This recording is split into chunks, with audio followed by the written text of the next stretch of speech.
You're like hungry, let me out. Let the tiger out of the cage, he's ready to go. I've been waiting 4 days for this, even more so when you get your butt kicked, But so you go a day after a start. A lot of times I love to lift or run early if I could. And I was intense. I would run Camelback Mountain if we were in Arizona. That was my conditioning for the day. Because when we're young, we're so trying to find our way in life, let alone trying to play a professional sport or a high school sport. Yeah. So to find your way, to sort of have somebody being like, no, what are we focused on? Yeah. What is moving us forward and stopping us from dragging what's behind us, right? Absolutely. That's done. Hey, I'm Matt Stone, and we're here with the Playin Thru podcast at the iconic Wrigley Field in Chicago. And we're gonna sit down with Ryan Dempster and talk about his career and a little bit about men's mental health. Stay tuned.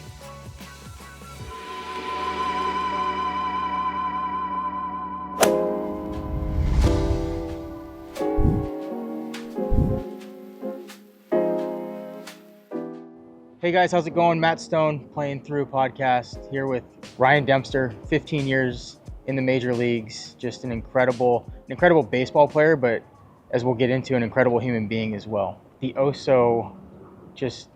remember watching you just dominate. It's incredible, just to be, they say don't meet your heroes, right? And I wouldn't say hero, but you're an icon, and it's incredible. Everybody that I've talked to about you has had nothing but amazing things to say.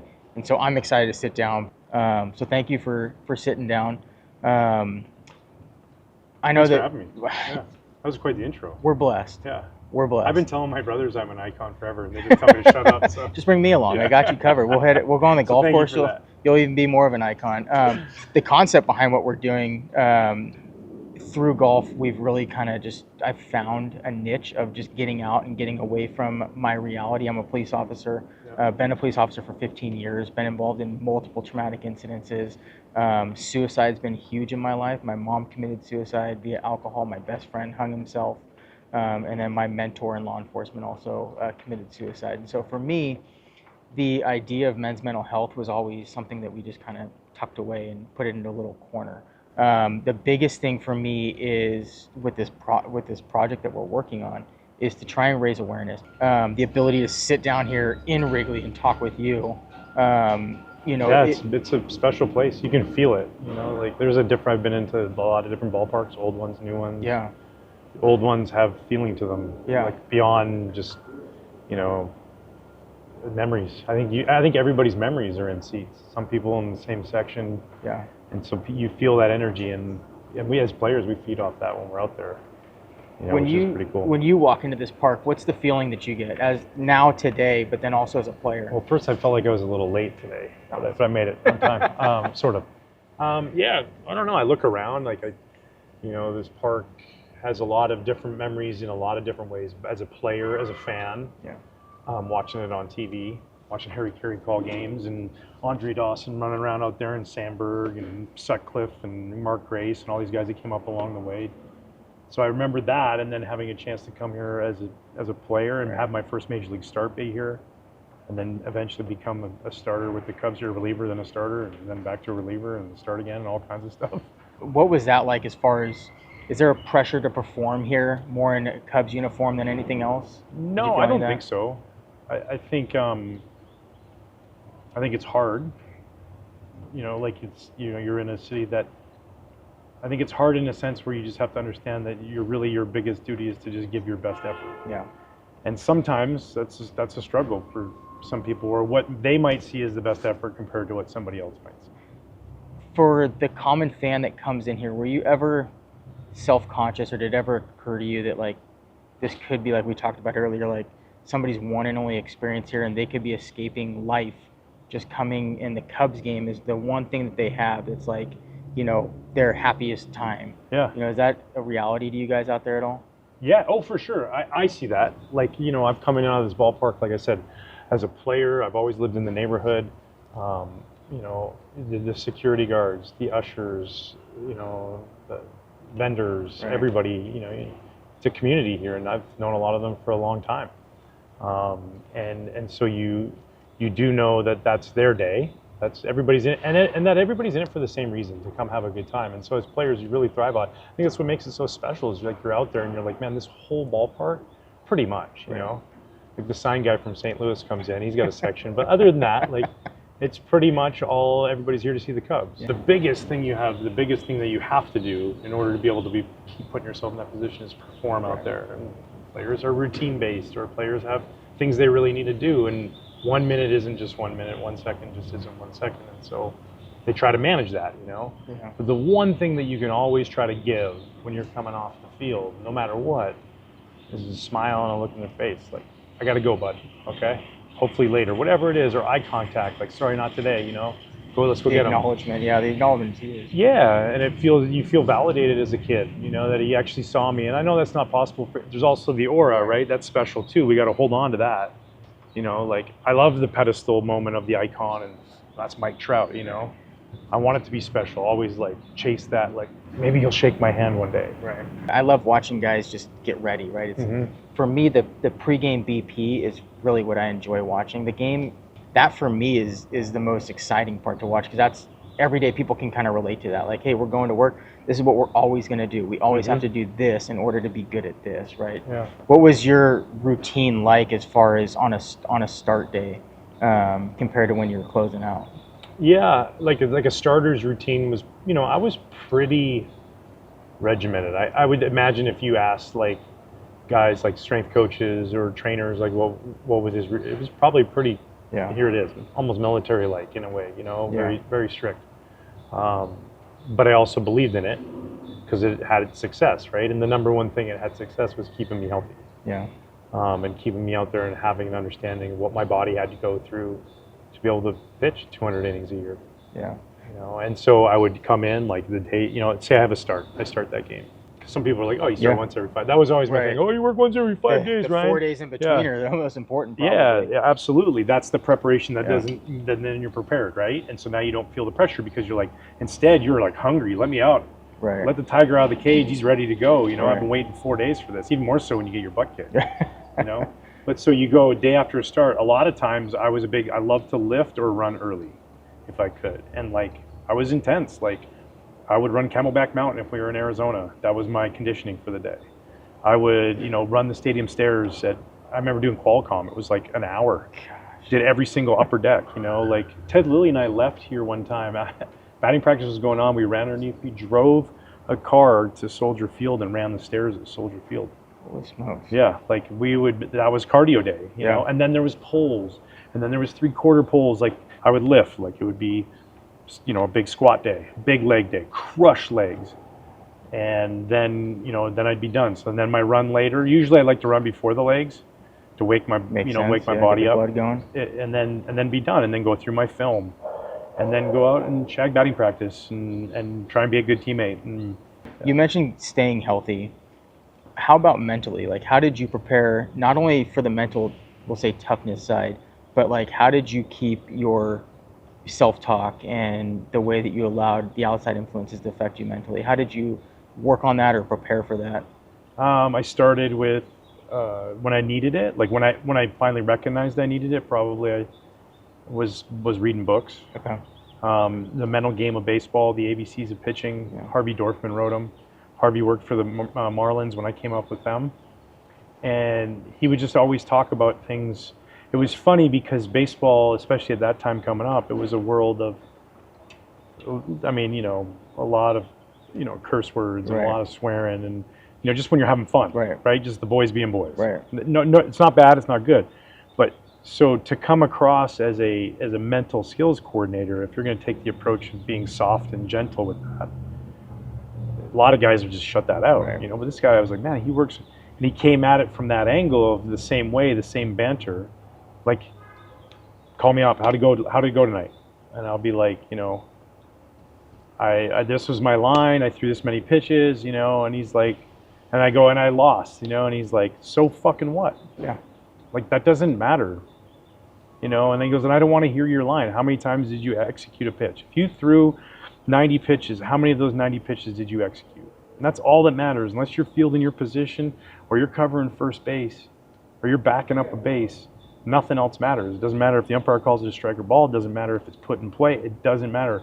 Your only job is and then analyze the data after that. And he goes, and that's where you have to be good. You have to be able to, in the next 10 seconds, get back on the mound and recognize what I want to do. Do I want to do that? But he goes, but you've practiced that so much and you've worked through that, you're okay. But it doesn't matter anymore. Nothing else matters. And it's hard. Being able to connect with you, in kind of your vernacular and in your comfort level is the biggest thing. Yeah, I really enjoyed that about him, the honesty, and really keeping you focused as a young guy onto the task at hand. Because when we're young, we're so trying to find our way in life, let alone trying to play a professional sport or a high school sport. High school, it doesn't have to be a professional sport, man. I have a 17-year-old son. I watch it, and it's a lot to take on. And then you've taken on all these other things, like sort of find your way to sort of have somebody being like, no, what are we focused on? Yeah. What is moving us forward and stopping us from dragging what's behind us, right? You mentioned your son. I know you have a daughter as well. Mm-hmm. But how did you stay intentional with family, and how did you do that? Yeah, I think that's a good question. I think at times it's very hard to manage that. Yeah. I think in my brain, one, you're trying to be a provider, like you're trying to take care of your family and financially secure your family, keep them safe, have a good job, like all those things. So it's like, and you're living out your dreams. So it's like 2 in 1, but you do sacrifice a lot. And I did retire when my kids were relatively young, and my son got to do a lot of really fun stuff, like, and be around. Like, he was taking ground balls at third base in the ALCS, like him and David Ortiz's kid, so he has those memories. But you miss a lot. Like you just miss a lot of things because you go on the road for 7 days, but then when you come home, if you want to be any good at this game and you want to be successful, and I know there's work-life balance, but like in order to have sustainability and be good, you got to put the hours in. Yeah. You can't. And you got to have the routine. Like if you think you're going to just stroll in and be the last person and be the first person to leave, I think that can work. I don't think that it's sustainable. No, not at all. And I think everybody, case in point, everybody wants something from you, right? Yeah. It's like there's always a schedule. There's time is your most valuable. You might make a ton of money on a contract, but none of that money matters when you're losing time too. You got to find a way to balance it. So I think that you see it all the time. Time is the most important thing that we have. Yeah. There's a great movie with Justin Timberlake about that. It's kind of like a little sci-fi thriller. Okay. But it's futuristic where they all wear watches and you only have so much time and that's your commodity, and it's really gives you perspective on what it really is important. How do I want to use my time? And so to walk away with that and have that time with my kids, where we have those core memories of camping and going on family vacations and going skiing and playing golf together and going swimming, and my daughter and I swimming in the river looking for treasures at the bottom, to paddleboarding, that we've done all these things together. To watch them, there with them versus being gone. Right. And that's sacrifice. That's any job, anywhere, there's different sacrifices. And one of the things you sacrifice when you play a professional sport is time with your family in a big way.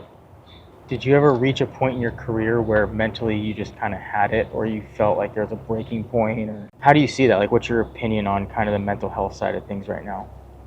Yeah, my heart breaks for people who are going through tough mental health stuff, because we all do, and I think one of the biggest things is we don't all have the tools, and whether those tools are the ability to actually make the appointment, the ability to pay for the appointment, all these different things where people can have a space where they can talk about those things that are getting in the way of themselves, right?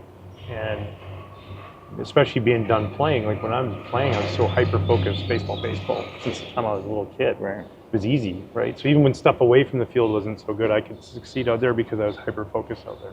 Yeah. And then you stop playing, and then you're done, and then, what they do is they just keep playing more games. Yeah. They're not like, whoa, Ryan, quit. You retired. You're just a number. Yeah, we should slow down for a week or so and not play any games. They just keep, no matter who you are. Well, even like the Jose Fernandez, right? I mean, guys, and they're still on the field. Yeah. Like it's not, and I don't bring that up specifically. No, I know what you're saying. Like it's just, it's the thing of even like as a police officer, like I'm just a number. My badge is just a number, and they're gonna fill that the day that I leave. And there's no. You lose somebody, you lose a partner, you lose a senior member, somebody who was a mentor to you, any of those things, and then now all of a sudden, hey, just okay, go to sleep tonight, you're good, right? Like that's really hard to take on. I have a brother who's a firefighter. Same type of thing. He's not even a firefighter anymore. Yeah. He grew up wanting to be a firefighter. That's what he wanted to do. It's so And crazy. Now he's a medic that goes to 30 calls a day. Yeah, you get your dream job, and it's like, okay, like you think it's your dream job, right? We're all trained to have a job. Well, there's things about it like that are a dream about it, right? But it's like you don't understand like the things like pulling people that have committed suicide out of rocks or the water or whatever whatever it may be. Like I think that all those things have finally come down on me and weighed on me, and so it's like, okay, how do we start the conversation so that I'm not the one on the receiving end of that firearm or a bad decision because of an emotional response to what I'm feeling. And I think that as I look at the comparisons of life and Major League Baseball, biased because it's my favorite sport, between that and golf, but it's like, you look at it and you see all these guys that are struggling. You got 40 men on a roster, right? 26, 27 guys active, and so it's like, okay, you look at that clubhouse, out of those 27 guys, you tell me that one person in here is not dealing with something off the field or even on the field between their ears, and it's tough. Like, how do you feel Major League Baseball is doing with kind of helping these guys out, or at least creating an environment where it's comfortable to at least speak out on it or get the help that you need? Yeah, I feel like Major League Baseball and every team really takes players' mental health important. Yeah. And understanding that the position that they're in as athletes, as celebrities, and the expectations that come with that, and having to manage all that, meanwhile, all the other things behind the scenes that could be going on. Right. And everybody reacts differently. Like we said, some players in those moments can compartmentalize that stuff and like put it aside and be like, okay, cool, I'm throwing 6 touchdown passes today, right? Because that's what I do when I'm in this moment. But meanwhile, after the game, I'm gonna go out and I'm just gonna get hammered, right? Because that's where I'm gonna let my outlet be, or I'm gonna go do drugs, or I'm gonna go gamble, or I'm gonna go do something else that's a release, that may not be the healthiest choice, and that just keeps steamrolling. And I think that's something that definitely I went through, and a lot of people I know went through, and you just have to realize that also there are places to go talk about it, so that you can deal with that. Yeah. In a lot of really healthy ways. I've been doing walk and talk therapy with a gentleman here for 10 years now. That's fantastic. And then it's been amazing, because it's a lot. Life's moving faster, man. We got phones in our pockets and access to the internet everywhere. People get pissed off when the internet's not working on an airplane. I'm like, we can't even make it 2 hours. Right.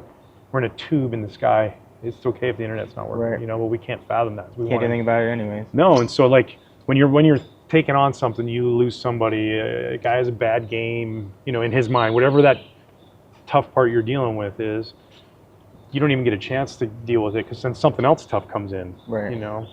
Like whether that's a bill that needs to be paid or whatever that is, like a relationship that's strained, because having families is tough. Like all these different things in life that just keep going, but because things are happening so fast, now I'm worried about whether or not yours is too, because I follow you and then I follow this person, and and then now they all want to know, man, how do you even have the mental health space for yourself when you're worried about John and Steve and Mike and Kathy and all their things that are going on in their life, Such a good point. Yeah. It's really hard. So, and as a young guy, as a young athlete, man, I just feel that it's really important. And I think Major League Baseball, I think the teams do a really good job of recognizing how hard that is, because whether that's a mental skills coach or just like, hey, everybody good? Are we having a check-in? Like everybody's good, or like good managers, good coaches, like the Cubs are lucky. They've had those people in charge of young men that have been helping them out that way. Joe Madden was amazing. David Ross, my door is open. Come on in. What do you need to talk about?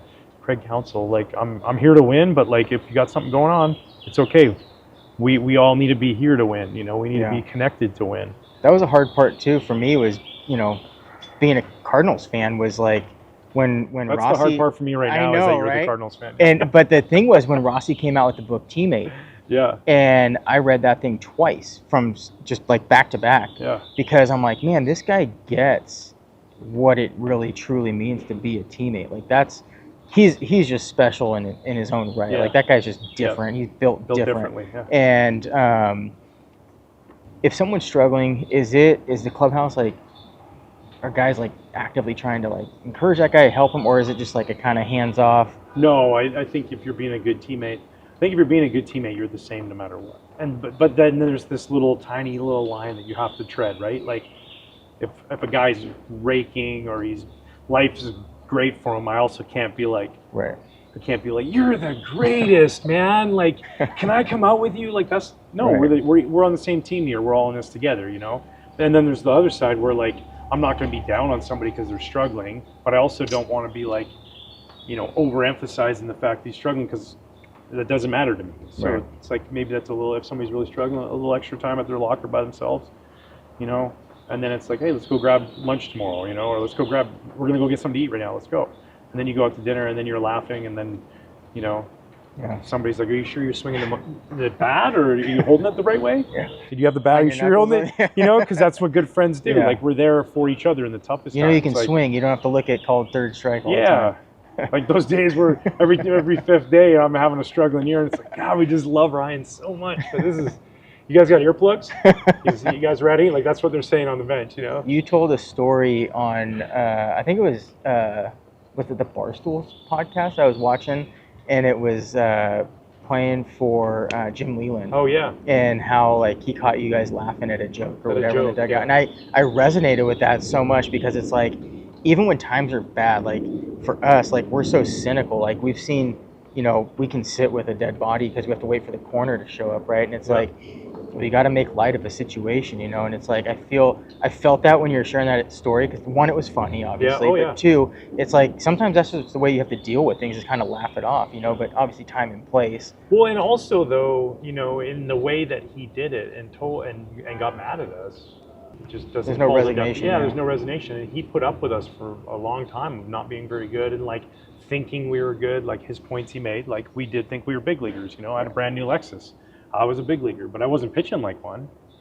Yeah. You know, but because I was in that environment and we were all that way, and he had to just kind of finally let us know, like he said, I'll lose with you. Yeah. I'll go 0-162 with you. That's fantastic. But I'm just not like this, you know. And I think that was a valuable lesson. If you look at that team and you go down the board, man, the guys that were on that team, 10 years in the big leagues, like careers in the big Yeah. leagues. One team he took from guys like, you know, Derek Lee and Preston Wilson and Mike Lowell and myself and Brad Penny and, you know, I miss team him, was Alex stacked. Gonzalez. Yeah, but these were all young Yeah. guys. But you know, sometimes when you see teams, you see like, you know, a bunch of rookies come up. Maybe you know, 2 or 3 of those guys hang on and have like careers. Right. That's the reality. Like we forget like the amount. If you took all the players that played 10 years in the major leagues and put them in this stadium, or no, not even 10 years. I think a major league, it wouldn't even fill yeah. two-thirds of the stadium. Yeah, like, wow. So we think about it that way, but we had like 10 guys on that team, and I think a large part of it was a couple things. One, he was right, and he was direct. He didn't make it personal. He wasn't MF and you. He was MF and our behavior. He was MF. He totally could have singled you out. He singled nobody out. He even told the guys that you know who you are. I'm not talking about. So don't worry about it. I'm not talking to you. Like you got to know who you are. And like because of that, we had all these guys that went out and played careers in the big leagues. And I think that meeting, for some of us, drew hard. And I think a lot of us, even the guys who might have been on the fence a little, Right. you know, it even drew hard for them. And it promoted this like, let's go. Yeah. You know, and even though we weren't good, it was just an execution thing. We weren't good enough to out execute Greg Maddux, and Wow. you know, they threw it there 9 times out of 10. We threw it there 3 times out of 10. Could anybody really execute Greg Maddux? No, or Glavin or Smoltz. Yeah. Just Even go on to the golf Atlanta and get a course. piece of Shoot. some Yeah. kind of pitch. You know, but yeah, it was, and so I think it was really impactful. I told them that at the World Series in 2016. I said, you have no idea the impact that had on so many people. It was the only time all year he yelled at us, or that I remember. Ripping you know? heaters in the dugout. That's fantastic. You played with Ryan Friel. Yep. Obviously a sad story, but you know, one of those things is like, one, did you have any personal interaction with him? Do you have any type of relationship with him when you played with him? Yeah. How was he? On multiple levels. Yeah. Was there anything like that you felt like, you know, looking back on the situation, like conversations you wish you would have had, or people maybe say, you know, in conversations with you about that whole circumstance? Yeah, I think a combination of my own struggles at that time. Yeah. You know, especially when we played together. But I actually played against Ryan in 1994 in the World Junior Championships in Brandon, Manitoba, and he was you know, he was awesome then. You know, like from what I remember of him, right? Like he was always smiling, laughing. We'd have a great time during batting practice, in the locker room, on the field. you know, having some beers after the game, whatever it was. He was all not back with Brandon. We Right, weren't drinking right, back right. then, but maybe he was. I don't Well, know. you never know, yeah. But no, and it was just like nothing. But he stayed with me for a little bit, for a couple of days. But like, you know, also it was a different kind of energy, and you could. I don't know if I could even say that looking back. I think in your own moments of your own struggles, you don't see the other ones that Right. necessarily going on around you with the other people, and then you get out of them, and you're like, oh yeah, I could see. I'm a believer that you really can't stop somebody from committing suicide. You know, I think that there's ways that you can encourage them and love on Yeah. them. But if at the end Like, of the day, somebody ultimately, wants if to do somebody it, wants they're to going to do it, you know? Yeah. And so I think my purpose now and the purpose behind this project is more so just to have open up, like we've never met before, Yeah. you know, and you have every right to have said no to have this interview, right? Your time is very valuable. And so, but the fact that we're able to sit here as men and have this conversation, I mean, one, it's super valuable to me. But two, it's like I want people to see that it's okay to have this conversation. And it's not soft. You know, we could go throw iron, go hit, you know, smoke cigars and play golf and connect on the golf course, which is what I love to do. But I'm in for that, by the way. Just 100%. I don't want this to end here. No, I no, want I hear what to, you're you know, saying. we want to bring this. I think it's more important now than ever, and you know, because of a lot of the things we talked about, you know, when it comes to being connected in so many ways, we're disconnected in other ways, Yeah. you know, and it just, I'm guilty of it, you know. You're on there too much, you're disconnected from a moment, you're not present, and then you're going through some stuff, right? And I watch guys who played, and they're going through post-career blues, Right. you know, and that leads to alcoholism, that leads to drugs, that leads to dark places, or maybe none of those things and still the same dark places, Yeah. you know. And then you take in the fact of going through COVID and That's big, yeah. what's big, you know, like, you know, my good friend Mikey, who you had a chance to play golf with, and you know, there's a gentleman who's for his life, his livelihood and his career is to touch people. Right. And he is told he cannot touch people. But then he's also told to pay all his bills and Right. do all that kind of stuff. Yeah. But you can't do what Can't you're put that supposed on hold. And Yeah. we're not going to forgive any of that. Yeah. And so where whole that nother takes you topic. to in life, you know, that takes to some really hard places. And he's one of so many people, in whether that's an industry, a job, Right. you know, and then you come out of that and it's just sometimes can be chaos. And I think it's important people understand that people are going through tough things. Now, that being said, we also have to figure out a way to be able to get through those tough things. Yeah. That it's okay that it's tough. It's Yeah. okay that life is hard. Life is going to be so hard sometimes, man. It's okay to not be okay. Yeah, and it's okay because you can do hard things. You know, like as small as, you know, I remember we went to Crater Lake and we took our kids down to the bottom, and my wife's walking up, and my girls were, you know, it's hard. You know, you're going straight up the hill. It's a mile, 1.2 miles, but it is like that. You know, and you're zigzagging up, and it's hot, and they don't want to do it. And she was just like, you can do hard things. Love that. And they did it, you know, and then it was like, you know, I'm king of the That's world, my wife's you know. quote, by the way. You She can do tells the hard kids, things. you can do hard things. Yeah. We can do this. Yeah, it's pretty important, fantastic, and yeah. it's okay that it even more than that, it's okay that it is hard. Don't run away from the hard. Yeah. You know. So it makes you stronger. Yeah, be the buffalo. I was reading an article, and Daniel Bard, is that name? Mm-hmm. Yeah. Teammate in 2013. Oh, he was? Yeah. I didn't know that. Yeah. Another connection. But he sat out the beginning of the year last year. I don't know if it was a whole year actually, Mhm. but with anxiety. Yeah. You know, kind of was one of the first people to kind of make it public. Yeah. You know, and then Trevor May. You know, Justin. I can't. I'm live in Oakland, for crying out loud. Dersher, is that how you pronounce it? The pitcher for the A's back in 2011. But he came out. Okay. And it's just crazy because these guys are like, this is Daniel. Daniel said, I felt like being honest was going to take some of the load off me. And also that this was a chance for to make mental health being public okay for the other guys, which that's a big step in itself. But then the problem, you know, not the problem, but another version of this is the whole world thought I had it figured out. This is Justin talking. But people have no idea how fucking dark and lonely it can be, even when you're at the top. It's way more common than people realize. There are guys in every clubhouse hiding it every day.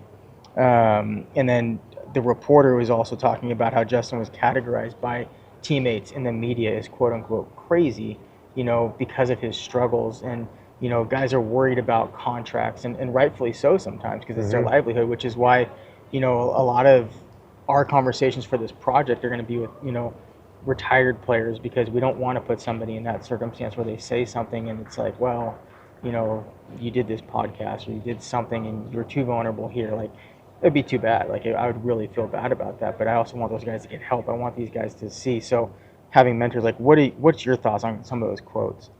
That some of that's true. Yeah. I think also, like,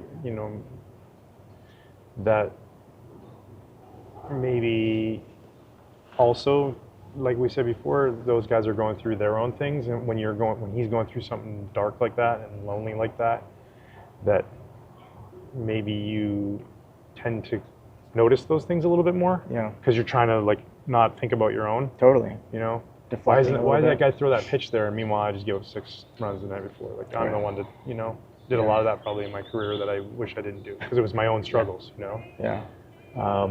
Yeah. And so, but it is true. And, like, I've been there before where everybody's like, man, everything's so great. And you're just going behind the scenes struggling like bad. Yeah. And how you handle that. And yeah, it's not easy. I mean, I've been there where I couldn't throw a strike, and have to try the same sort of avenue went down, and, like, everybody handles it differently, and that's part of the hard, right? Like, that is unfortunately part of the hard, right. Especially when it comes to that. And all we can do as a fraternity, as a sport, as a society, is just always have a little bit of compassion, like that somebody's really struggling, and just understand that, and try to help them get through it. If you could say one thing to somebody who's watching this, we're going to ask everybody the same question. If you could say one thing to them, someone that's struggling and kind of hesitant to reach out or embarrassed to reach out or something along those lines, what would be your advice to them, or what would you say?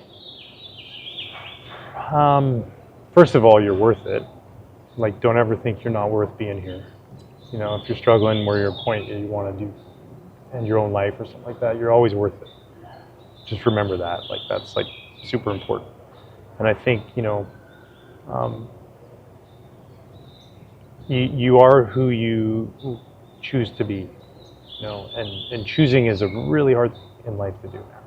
It's like, because you ultimately, like, that choice leads to so many different directions, and what we choose is hard, or we think is hard, might be the best choice we ever have to make, so, like, you're struggling, like, in life, and you can't get out of that rut, and you're there, it's probably because we're making the same decisions over and over, and we're not choosing the other way, But if you can't, you can choose to be that person you want to be. Yeah. And who you were yesterday is not who you are today, and it's not who you're going to be tomorrow. And you just have to really just focus on that. We all make mistakes. We're not perfect. We're humans. That's what we are. We're not robots. And so you just remember that, it's okay to feel one way, and it's also okay to try and get out of that. Yeah. If Harry Carey were looking down on this conversation right now, what would he say? That was well put, Ryan. I like that.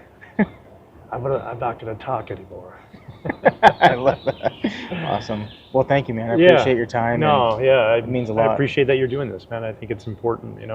It's a struggle. I've seen it with a lot of different people, a lot of different levels, guys, my own self, divorce, all those types of things, and that in your industry, first responders. Like I said, my brother, man, he's not a firefighter anymore. He grew up, we were playing tag in the bays, the fire bays. My dad was a fire chief, tennis ball tag. Yeah. Run around throwing tennis balls. My brother Chris would be in there reading fire reports. He just wanted to be a firefighter. Now he goes to 30 OD calls. Yeah.